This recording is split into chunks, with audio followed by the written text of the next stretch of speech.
Hey, good evening, guys. We're continuing the chapter reading of the Gerald Shea Memorandum, focusing on the Phoenix and San Diego divisions. It's not going to be a very long video because there weren't many large cells in Phoenix or in San Diego. And that's only because I think it's because the Saudis were in this area and they were monitoring Khalid al-Mihdhar and Nawaf al-Hazmi.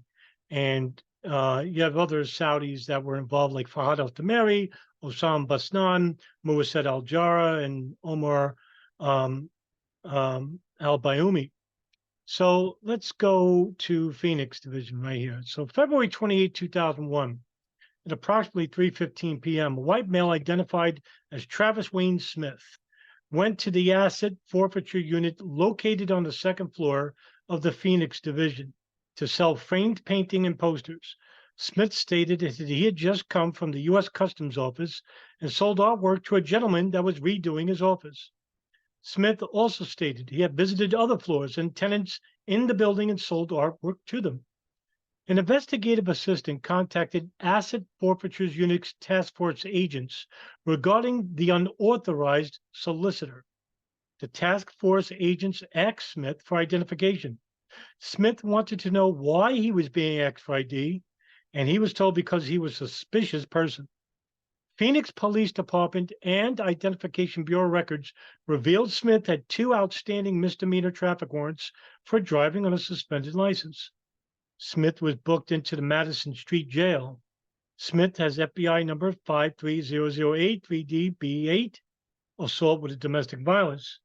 On the same day, the task force agents checked Smith's residence at 615 South Hardy, number 210 in Tempe, Arizona, and found that he is in fact renting that apartment. A search of Smith's vehicle revealed that it was rented from Enterprise Rental Car in Albuquerque, New Mexico. Smith had a Washington state driver's license, but was born in Utah.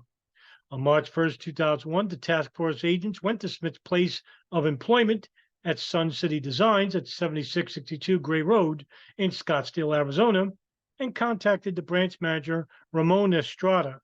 Estrada said he had known Smith for 3 years while working for the company. Estrada claimed that his business offers incentives for salespeople to sell framed artwork to commercial businesses. Estrada also claimed that the business provides the artwork to the salespeople and takes a percentage of the sales. An NCIC III check revealed that the Los Angeles Sheriff's Office arrested Ramon Estrada in December of 1982 for processing marijuana for sale. Estrada was arrested in May of 95 for transport sale of narcotics by the Los Angeles Police Department, and again in July of 95 by the Lake Tahoe, California Police Department for transport, sell narcotics, and adult giving minor narcotics. Estrada was arrested in August of 95 by King County, Washington Sheriff's Office for domestic violence. So it seems here this is a dead end, the only dead end in the only city regarding art students. So that means there were no Israelis in Phoenix. And I think that makes sense because, like I said, remember the Arabs were out west. San Diego Division. A number of San Diego Field Division employees, including the Southwest Laboratory, for instance, at the Southwest Lab C Laboratories and the Carlsbad Resident Office, reported attempts to sell artwork by Israeli students. The description of one Israeli female is early 20s, 5'7", light complexion, thin build, 110 pounds. Another Israeli female is described as 5'4", dark brown hair, 130 pounds, and both are considered very attractive. There is no description for the Israeli male involved. All of the students claimed that they were in the country to sell their own art gallery in San Diego. ISP has not received a detailed report of these incidents. The San Diego Division is currently working with the FBI, Department of State, and CIA personnel on advancing this investigation. 5 names were retrieved from DEA and entered the United States on non-immigrant tourist visas.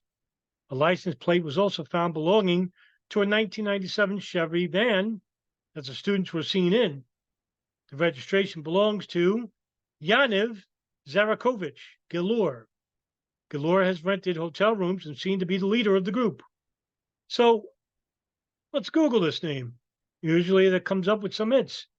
Yaniv Zarakovich galore. What comes up? There's a Facebook.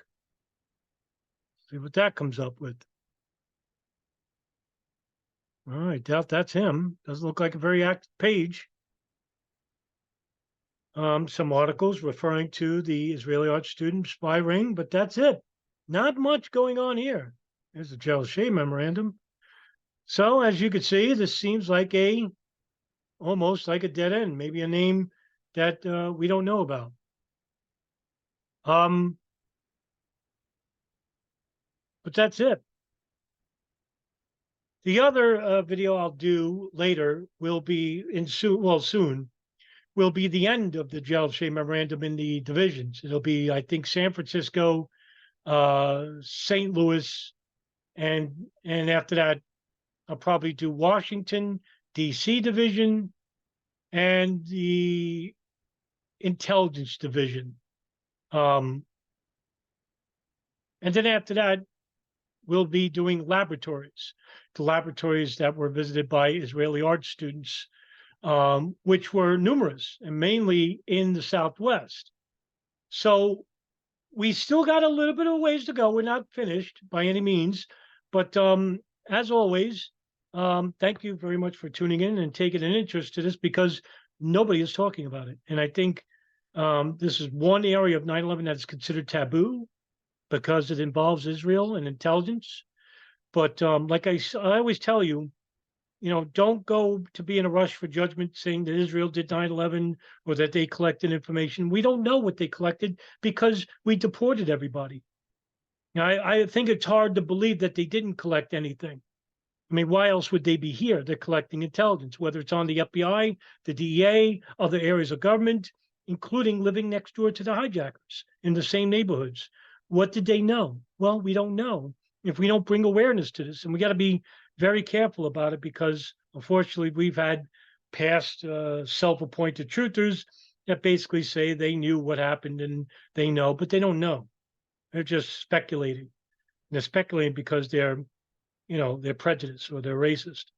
And I want you, the viewer, to be educated and not led by ideology. So, all right, guys, that's all we got for this episode. I'll see you in the next episode, guys. Have a good night. Stay safe.